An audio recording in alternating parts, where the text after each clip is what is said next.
Hey guys, in this video, I'll show you how to change your name on Pinterest. Okay, first come here at the top right and click on your profile icon. Okay, click on this. I want you to click on View Profile, and on this page, click on Edit Profile. Now right here, you can change your first name and also add a surname. So I'll go ahead and do that. The William Hunter. There we go.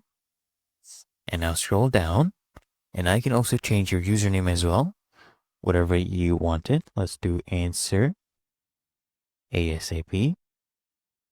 Okay, and we're done. Just need to come here and click on save.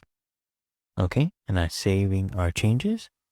So if I come back to home and then I click on my profile, you'll see this is our username, answer ASAP, and my display name is William Hunter. And it's really that easy and simple.